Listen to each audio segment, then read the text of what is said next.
But basically, what qualities of a garment do you think are important for resellability? Like, how can brands design for resale from the beginning? You know, what makes for a piece that can be resold or repaired or restored?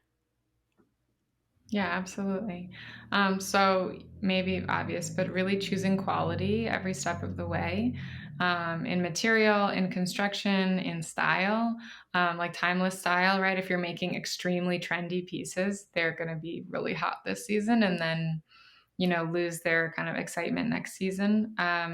So I think that, super quality items are going to be things that people want to have repaired. Obviously, they've also spent more money on them. So you have like more of a literal vested interest in having them repaired. And then I think also, and there's a lot happening here for, on the design side of things, which is really exciting down to like, I get excited when I think about, when you design a cotton t-shirt, for example, it's more recyclable if you choose 100% cotton thread for the sewing of that t-shirt instead of using like a polyester thread, because then the item is 100% cotton, like the entire item is 100% cotton. So like you can get very granular with this question. I won't, but I think it's really exciting and there's a lot, it'd be a fun topic for you to like talk with a circular designer. I could actually introduce you to a great Yeah. one. But anyways, so I think that the other point I would make about this is that as brands start to see the value of resale, and that if they're making something once that is potentially being sold 2, 3, 4 times, that they can, I hope, feel more incentivized to produce higher quality items that can be sold multiple times instead of lower quality items that, can potentially only be sold once. Yeah, that's really interesting. They have more of maybe a motivation to make it quality because then they can sell it 3, 4, 5 times maybe instead of making Yeah, 5 garments, just making that first one. exactly. Yeah, really Exactly. interesting. I always find it fascinating to look at the motivations behind certain things, and I feel like the resale programs definitely, I think, put the motivations in the right places. Yeah, more of a motivation for quality, more of a motivation for, yeah, all of these things. Cool. Hmm. So, of course, one of the biggest potential benefits of resale is that it will allow brands to ideally produce less and for consumers to ideally purchase less new. And I feel Hmm. like this is like one of the biggest questions that's being debated in the sustainable fashion space.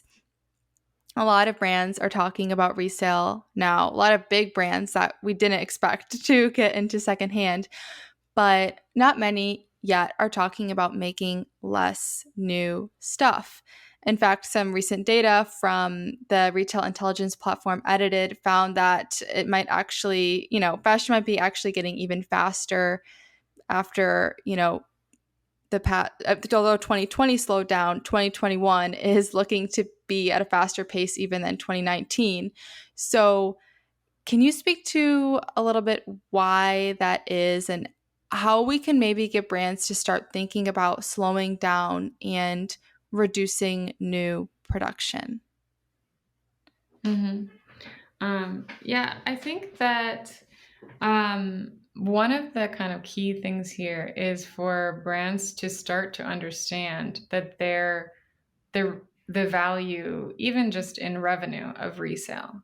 And I think that this hasn't been something that has been really an option or available to brands until very recently. So I'm hopeful that if we can start proving that actually, resale models are increasing well, we have started proving it, but if it becomes more widely kind of understood that resale programs bring in new customers, that they provide, a second, third, and fourth sale of an existing item, that they reactivate lapsed customers, that there are all of these like significant benefits of having a resale program, then I think that that could start to change part of the mindset around like making new things is the only way to make money. I think we can start to show that, well, also you can make money and, get your return on investment in multiple ways through doing resale.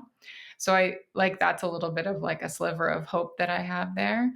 Um, my other, like my other hope, I think is that, uh, I don't know, it's kind of a mixed one, but it's like, I kind of hope that virgin materials like cotton and wool become more expensive. I know they have been getting more expensive Mhm. over time. And so I'm assuming they will continue to be more expensive.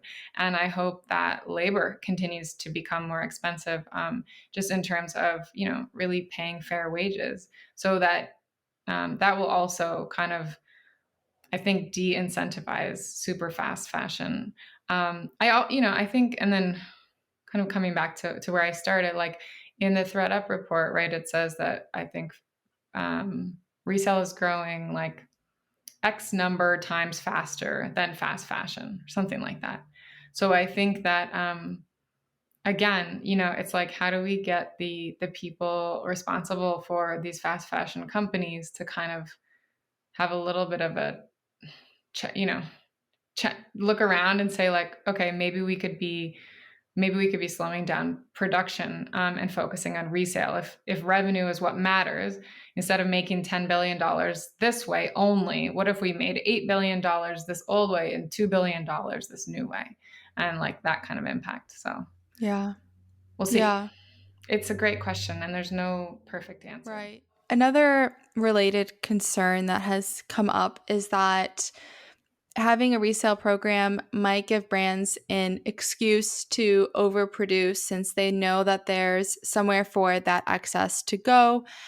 But as our previous guest, Natasha Halesworth of the Rework brand, the Consistency Project, pointed out, there is a certain level of so called overproduction inherent in production with things like factory minimums, errors, maybe wholesale order requirements, and so on. Mm-hmm. So, in your view, is this a legitimate concern about resale being a way for brands to continue to overproduce?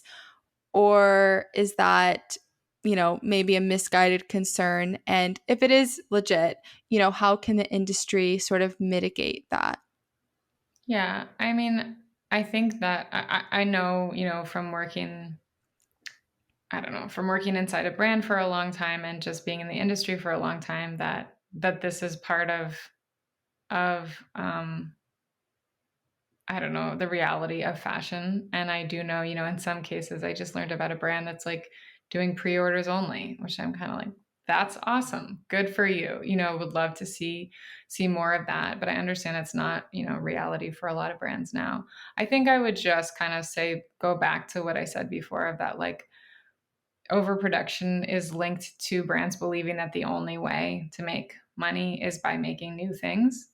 And so really, if we can again try to think about that there is revenue and other gains to be had from resale, that there is, that